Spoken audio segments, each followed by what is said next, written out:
About 5 years ago, I lived downtown in a major city in the US.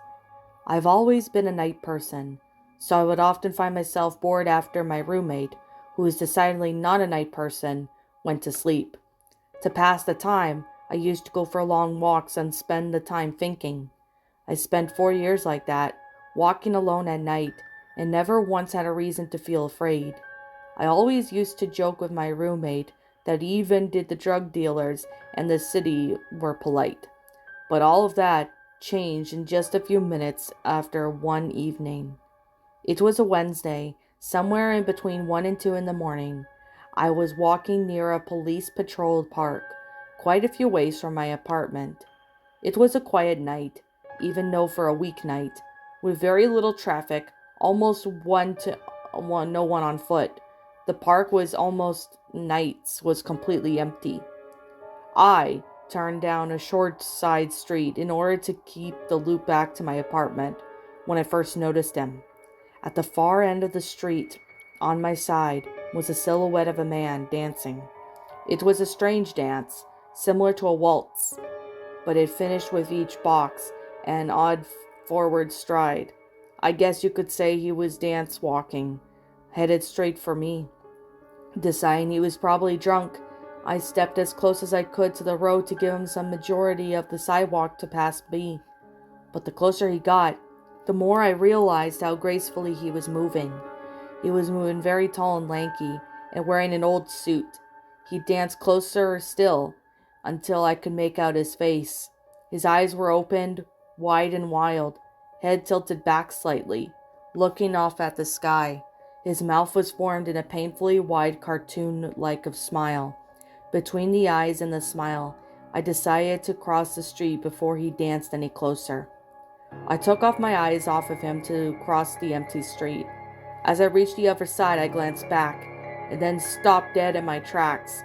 He had stopped dancing, and was standing with one foot on the street, perfectly parallel towards me.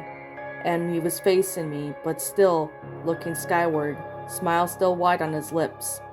I was completely and utterly unnerved by this.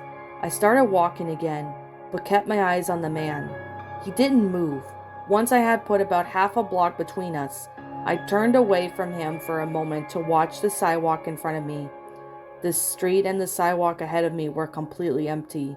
Still unnerved, I looked back to where he had been standing to find him gone. For the briefest moments I felt relieved, until I noticed him, and he had crossed the street, and was now slightly crouched down. I couldn't tell for sure, due to the distance of the shadows, but I was certain that he was facing me, and I had looked away from him for no more than a few seconds. So it was clear that he had moved fast. I was so shocked that I just stood there for some time, staring at him. And then he started moving towards me again.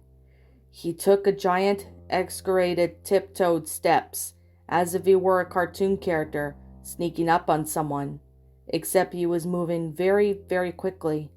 I like to say at this point I ran away or pulled out my pepper spray or my cell phone or anything at all. But I didn't. I just stood there, completely frozen as the smiling man crept towards me. And then he stopped again, about half a car length away from me, still smiling his smile, still looking at the sky. When I finally found my voice, I blurted out the first thing that came to my mind. What I meant to ask was, "What do you want?" In an angry, commanding tone. What came out was a whimper. "What?" Regardless whether or not humans can smell fear, they can certainly hear it. And I heard it in my own voice, and that made me even more afraid. But he didn't seem to react at all. He just stood there smiling. And then after that, what felt like forever, he turned around, very slowly started to dance, walking away. Just like that, not wanting to turn my back on him. I just watched him go until he was far away enough to almost be out of sight. And then I realized something. He wasn't moving away anymore, nor was he dancing. I was watching in horror, and the distant shape of him grew larger and larger. He was coming back my way, and this time he was running. I ran too. I ran until I was off to the side road and back onto a better lit road with some sparse traffic. Looking behind me then, he was nowhere to be found. The rest of the way home, I kept glancing over my shoulder, always expecting to see this stupid smile, but he was never there. I lived in that city for 6 months after that night, and I never went out for another walk. There was something about his face that always haunted me. He didn't look drunk. He didn't look high. He looked completely and utterly insane. That's a very, very scary thing to see.